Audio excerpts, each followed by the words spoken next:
Hello everyone, welcome to SS Odia tutorial. आज आम राजनीति सिद्धांतर परिसर संपर्क रे आलोचना करबा। परिसर कहिले कौन? परिसर अर्थ होउची आकार बा विस्तार बा विषय श्रृंखला बोली जहाको कहा जाय थाए। राजनीति बा राजनीति विज्ञान अध्ययन करुथिबा विषय वस्तु, यह आलोकपात और प्रभावित करुथिबा जो अंचल बा सीमा को ही यार परिसर बोली कहा जाए। तो आम जानिले परिसर कहिले कौन? राजनीति बा राजनीति विज्ञान अध्ययन क्षेत्र में यार परिसर जो रही विषय वस्तु आको आलोकपात बा प्रभावित करुथिबा अंचल बा सीमा को ही यार परिसर कहा जाए। राजनीति सिद्धांत मुख्यतः राजनैतिक अनुष्ठान, तार गठन प्रणाली और प्रक्रिया विषय रे अध्ययन करिथाए। आउ कोन कहा जायछि? उपक्रम रे आमे जो आलोचना करिथिले राजनीति सिद्धांतर उपक्रम रे सहयोग और प्रतिद्वंदिता को मानवर सहजात प्रक्रिया भाव रे ग्रहण करा जायछि। कोन कहा जायछि ना सहयोग आ प्रतिद्वंदिता, यही जो दुई प्रक्रिया रही जदि नियंत्रण न करा जाए, नियंत्रण न हेले ताहाले कौन हेबो? विवाद हेबो, संघर्ष हेबो। सेथिपाई मानव चेतनार ये जो क्रम विकास प्रक्रिया, यही प्रक्रिया अनुसार मनुष्यर सहयोग और प्रतिद्वंदिता कार्य ही कलह बा संघर्षर ही जन्म। सेथिपाई ए नियंत्रण पाई ये अनुष्ठान को कौन करा जायछि ना गठन करा जायछि। किपरि भावरे विवाद न हेबो, सहयोगी और प्रतिद्वंदिता को नहीं सेथिपाई अनुष्ठान गठन करा जायछि। ए अनुष्ठान मनुष्यर बाह्य आचरण को कौन करथाए ना नियंत्रण करिथाए। किपरि भावरे विवाद बा संघर्ष न हेबो सेथि प्रति अनुष्ठान दृष्टिगोचर करथाए। प्राचीन ग्रीक समाज रे एभली एक अनुष्ठान समस्त सदस्य को आचरण को नियंत्रण करिथिला, ताकू कहा जाउथिला पोलिस। क्यों आचरण सब आम जो कहले मनुष्यर जो सहजात प्रक्रिया रही सहयोग और प्रतिद्वंदिता, मनुष्यर बाह्य जो आचरण रही ताकू नियंत्रण करुथिबा जो अनुष्ठानटी प्राचीन ग्रीक समाज रे से अनुष्ठान को जो अनुष्ठान समस्त सदस्य मानकर आचरण को नियंत्रण करिथिला ताकू पुलिस नाम रे नामित करागला। पुलिस रो अर्थ कौन ना नगर राज्य बा प्रकारांतरे राष्ट्र। आधुनिक राजनीतिर शब्द पॉलिटिक्स और पॉलिटिकल पुलिस शब्दरू उद्धृत। मन रखि थांतु, पॉलिटिक्स और पॉलिटिकल पुलिस शब्दरू उद्धृत। राजनीतिर मूल कार्य होउची कोन? एक व्यवस्था स्थापन, जहार मुख्य कार्य होउची जनहित। किपरि भाबरे लोकमानकर हित साधन हेबो ताहा होउची राजनीतिर मूल कार्य। नगर राज्य से संस्था जहा नियम प्रणयन, समस्त सदस्यंकर बाह्य आचरणर नियंत्रण करे, निष्पत्ति निये। नगर राज्य होची से संस्था बा से अनुष्ठान जहा कि मनुष्यर जो बाह्य आचरण रही, बाह्य आचरण कारणरू किपरि भाबरे संघर्ष न हेबो, विवाद न हेबो सेथिपाई ए आचरण को नियंत्रण करबा पाई निष्पत्ति नेउथिला किए ना नगर राज्य। अन्य अर्थरे कहिले राजनीति होची सही कार्य जहा कि जन बा सर्वसाधारण पई उद्दिष्ट। तार विपरीत होची कोन? व्यक्तिगत निजस्व बा सीमित लोक, किंतु यह होची जन बा सर्वसाधारण पई उद्दिष्ट कार्य। संक्षेप रे आमे जदि कहिबा राजनीतिर अर्थ होची कोन ना समाजर कल्याण पई निष्पत्ति नेबार यौथ क्षमता। कहीं ना एठारे सर्वसाधारण जेहेतु उद्दिष्ट करा जाइछि सेथिपाई यह होची कोन एक यौथ क्षमता। यह व्यक्तिगत नुहे, यह निजस्व नुहे कि यह सीमित लोकंकर नुहे, यह होची समाजर कल्याण पई जेहेतु निष्पत्ति निया जाउछि यह होची एक यौथ क्षमता। तो परिसरर केतेक पॉइंट रही। प्रथम पॉइंट होची राष्ट्रर पारंपरिक अनुष्ठान व्यवस्थार अध्ययन। आमे जानिले राजनीति शब्द पुलिस शब्दरू बा पुलिस शब्दरू आसीछि, जहार अर्थ होची नगर राज्य। नगर बा राज्य रे नागरिक माने वास करते, किंतु ग्रीक माने समाज और राज्य बा राष्ट्र बा सामाजिक और राजनैतिक मध्यरे कौनसी से माने पार्थक्य करू नथिले। ସେଥିପାଇଁ ସେମାନଙ୍କ ଜୀବନ କ'ଣ ଥିଲା? ସାମଗ୍ରିକ ଭାବରେ ସାମାଜିକ ଓ ରାଜନୈତିକ କାର୍ଯ୍ୟ ଅଙ୍ଗାଙ୍ଗୀ ଭାବେ ଜଡ଼ିତ ଥିଲା। ଯେହେତୁ ସେମାନେ କିଛି ପାର୍ଥକ୍ୟ କରୁନଥିଲେ। କେଉଁମାନେ? ନା ଗ୍ରୀକ୍ ମାନେ। ସେ ସମୟର ବିଖ୍ୟାତ ଦାର୍ଶନିକ ଆରିଷ୍ଟଟଲଙ୍କ ମତରେ ରାଷ୍ଟ୍ର ନିତାନ୍ତ ଆବଶ୍ୟକତା ପୂରଣ ପାଇଁ ଜନ୍ମିତ ଓ ଜନହିତ ପାଇଁ ବଞ୍ଚି ରହିଛି। କିନ୍ତୁ ଆଧୁନିକ ଯୁଗରେ ରାଷ୍ଟ୍ର କହିଲେ ସେଥିପାଇଁ ଯେଉଁ ରାଜନୀତିର ପରିସର ସେପରି ଭାବରେ ବ୍ୟାପକ ନୁହେଁ। ବିଂଶ ଶତାବ୍ଦୀର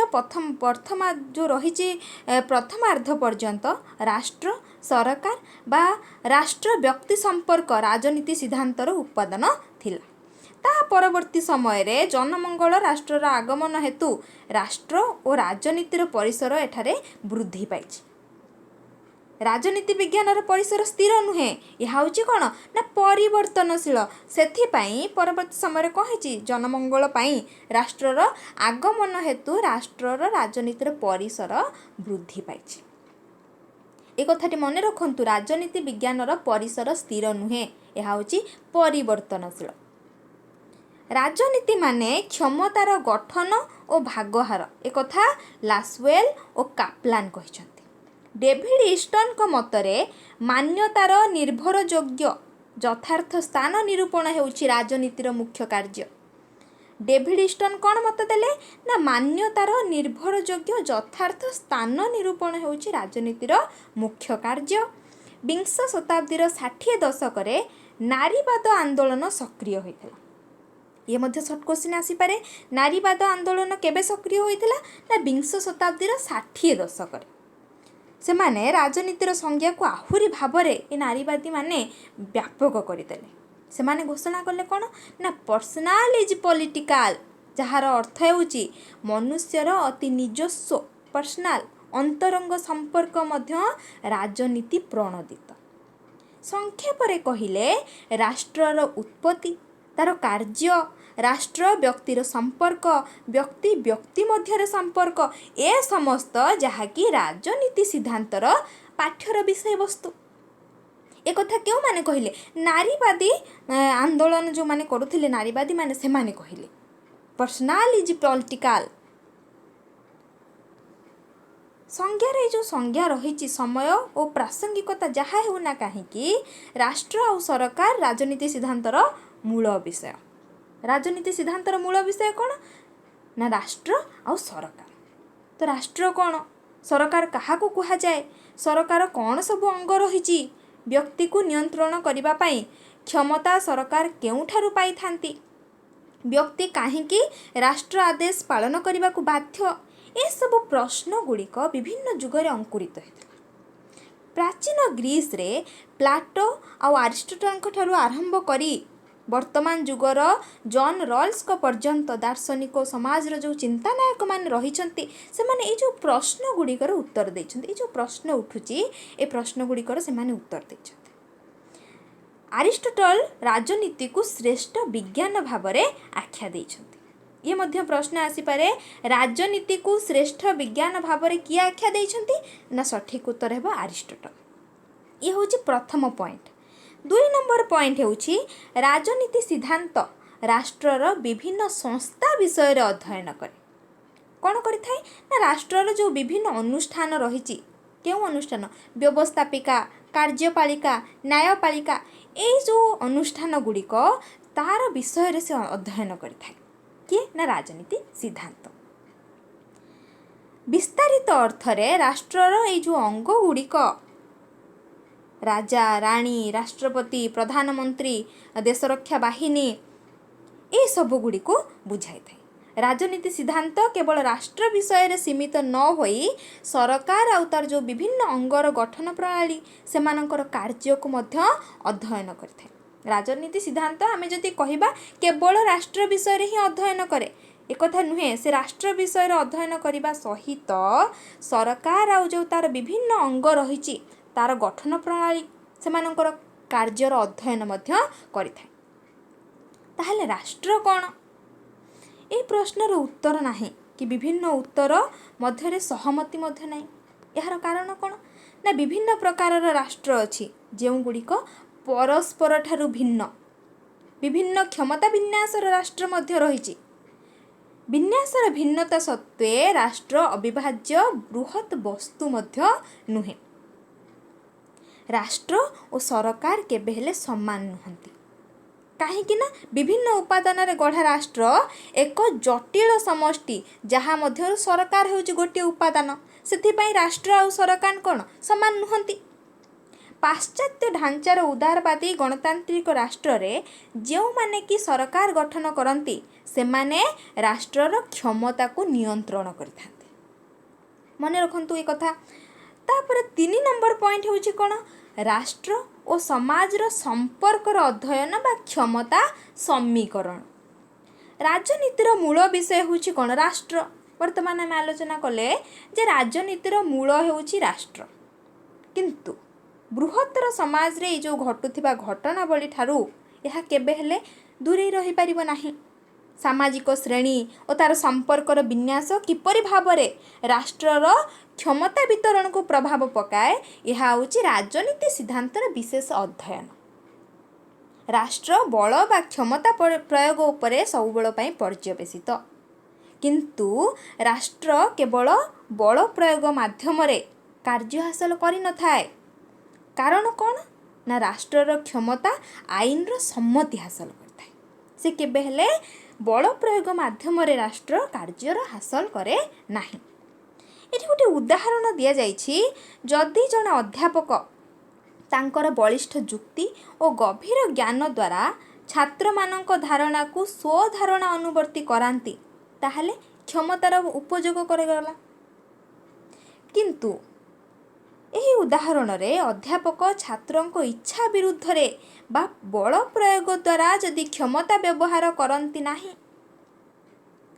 ସବୁବେଳ ପାଇଁକି ଜଣେ ଅଧ୍ୟାପକ ତାଙ୍କର ଯେଉଁ ଗଭୀର ଜ୍ଞାନ ରହିଛି, ତାଙ୍କର ଯେଉଁ ବଳିଷ୍ଠ ଯୁକ୍ତି ରହିଛି, ସେଇ ଯୁକ୍ତି ଦ୍ୱାରା ଗଭୀର ଜ୍ଞାନ ଦ୍ୱାରା କ'ଣ କରିଥାନ୍ତି? ଛାତ୍ରମାନଙ୍କର ଧାରଣାକୁ ନିଜ ଧାରଣା ଅନୁବର୍ତ୍ତୀ କରାଇଥାନ୍ତି। ତାହେଲେ ଯାଇକି କ୍ଷମତାର ଉପଯୋଗ ହୋଇପାରିଛି ବୋଲି ଆମେ କହିପାରିବା। କେବେ ହେଲେ ଅଧ୍ୟାପକ ଛାତ୍ରଙ୍କ ଇଚ୍ଛା ବିରୁଦ୍ଧରେ ବା ବଳ ପ୍ରୟୋଗ ଦ୍ୱାରା କ୍ଷମତା ବ୍ୟବହାର କରନ୍ତି ନାହିଁ। ଏହାର ଅର୍ଥ କ'ଣ?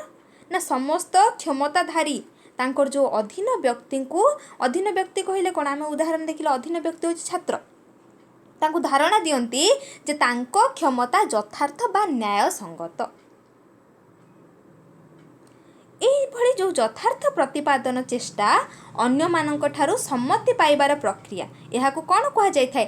ଏହାକୁ ବୈଧାନିକତା ବୋଲି କୁହାଯାଇଥାଏ। ଯଦି ପ୍ରଶ୍ନ ଆସେ ବୈଧାନିକତା କହିଲେ କ'ଣ, ତାହେଲେ ତୁମେ ଲେଖିବ ଯେ ଯେଉଁ ସମସ୍ତ କ୍ଷମତାଧାରୀ ତାଙ୍କର ଅଧୀନ ବ୍ୟକ୍ତିଙ୍କୁ ଧାରଣା ଦିଅନ୍ତି ଯେ କ୍ଷମତା ଯଥାର୍ଥ ବା ନ୍ୟାୟସଙ୍ଗତ। ଏଇଭଳି ଯେଉଁ ଯଥାର୍ଥ ପ୍ରତିପାଦନ ଚେଷ୍ଟା ଅନ୍ୟମାନଙ୍କ ଠାରୁ ସମ୍ମତ ପାଇବାର ପ୍ରକ୍ରିୟା, ଏହାକୁ କୁହାଯାଏ ବୈଧାନିକତା। ରାଜନୀତିର ସଂଜ୍ଞା ସମାଜରେ ରାଷ୍ଟ୍ରର କ୍ଷମତାକୁ ଗୁରୁତ୍ୱ ଦେଇ ତା'ର ଅନୁଷ୍ଠାନ, ବ୍ୟକ୍ତି ଚରିତ୍ର କହିଲେ କ୍ଷମତାଶୀଳ ବା ଅକ୍ଷମ, ଏ ହେଉଛି କ'ଣ? ବ୍ୟକ୍ତିର ଚରିତ୍ର। ଏ ବିଷୟରେ ଆଲୋଚନା କରିଥାଏ। ମାର୍କସ୍ ୱେବରଙ୍କ ମତରେ ରାଜନୀତି ବ୍ୟାପକ ପରିସର ବିଶିଷ୍ଟ ଓ ଯେକୌଣସି ସ୍ୱାଧୀନ ନେତୃତ୍ୱର କାର୍ଯ୍ୟ ହେଉଛି ଏହାର ଅନ୍ତର୍ଭୁକ୍ତ। ଏକଥା ମାର୍କସ୍ ୱେବର ମତ ପ୍ରଦାନ କରିଛନ୍ତି। ନାରୀବାଦୀ ଉକ୍ତି ରହିଛି। ନାରୀବାଦୀଙ୍କ ଉକ୍ତି ଅନ୍ତରଙ୍ଗରେ ମଧ୍ୟ ରାଜନୀତି ଅନ୍ତର୍ଭୁକ୍ତ। କ'ଣ ଅନ୍ତରଙ୍ଗରେ? ପୂର୍ବରୁ ଯେଉଁ କୁହାଯାଇଛି ଯେ ଯେଉଁ ପରିସ୍ଥିତିରେ ସର୍ବସାଧାରଣ କୌଣସି ବ୍ୟକ୍ତିଙ୍କ ଇଚ୍ଛା ଅପେକ୍ଷା ଏକ ଢାଞ୍ଚାର ବା ଅନୁଷ୍ଠାନର ସମଷ୍ଟି ଦ୍ୱାରା ଅନୁବନ୍ଧିତ, ଏହା ହେଉଛି କ'ଣ? ଏହା ମଧ୍ୟ ରାଜନୀତି। ଏଭଳି ବ୍ୟାଖ୍ୟା ଦ୍ୱାରା କ'ଣ ହେଇଥାଏ? ନା ବ୍ୟକ୍ତିଗତ ଅନ୍ତରଙ୍ଗ ପାରିବାରିକ ସମ୍ପର୍କକୁ ମଧ୍ୟ ଏଠାରେ ରାଜନୀତିର ପରିସରଭୁକ୍ତ କରାଗଲା। କେମିତି କରାଗଲା ବୁଝି ହେଉଛି? ଏଠାରେ କ'ଣ କୁହାଯାଇଛି? ନା ଯେଉଁ ପରିସ୍ଥିତି ହେଇଥାଉ ନା କାହିଁକି ସର୍ବସାଧାରଣ କୌଣସି ବ୍ୟକ୍ତିମାନଙ୍କର ଇଚ୍ଛା ଅପେକ୍ଷା ଏକ ଢାଞ୍ଚାର ବା ଅନୁଷ୍ଠାନର ସମଷ୍ଟି ଦ୍ୱାରା ଏହା ସବୁବେଳ ପାଇଁ ଅନୁବନ୍ଧିତ। ଏହା ହିଁ ହେଉଛି ରାଜନୀତି। ଏଭଳି ଯେଉଁ ବ୍ୟାଖ୍ୟା ଯାହାଦ୍ୱାରା କି ବ୍ୟକ୍ତିଗତ ଓ ଅନ୍ତରଙ୍ଗ ପାରିବାରିକ ସମ୍ପର୍କକୁ ରାଜନୀତିର ପରିସରଭୁକ୍ତ କରାଗଲା। ତେଣୁ ନାରୀବାଦୀମାନେ ତାଙ୍କ ଉକ୍ତି ଦେଲେ ଯେ ଅନ୍ତରଙ୍ଗରେ ମଧ୍ୟ ରାଜନୀତି ଅନ୍ତର୍ଗତ। तेणु राजनीति यही अर्थरे सठिक अटे। राजनीति गोटाए गोष्ठीर अन्य गोष्ठी उपरे कर्तृत्व को जहारी मध्य कुआ जाय। परवर्ती समय रे आमे अन्य केते गुड़िए पॉइंट रही से समस्त आलोचना करबा। ताहले आमे आजिर आलोचनाटी एठी शेष करबा। जो माने वर्तमान पर्यंत भिडियोटी को लाइक करि नाहंती प्रथमे लाइक करंतु, निज सांग साथी मानक सह शेयर करंतु। प्रत्येक दिन एही समय रे क्लास करा जाउछि, क्लास रे जोग दियंतु। ताहले रहुछि, थैंक यू।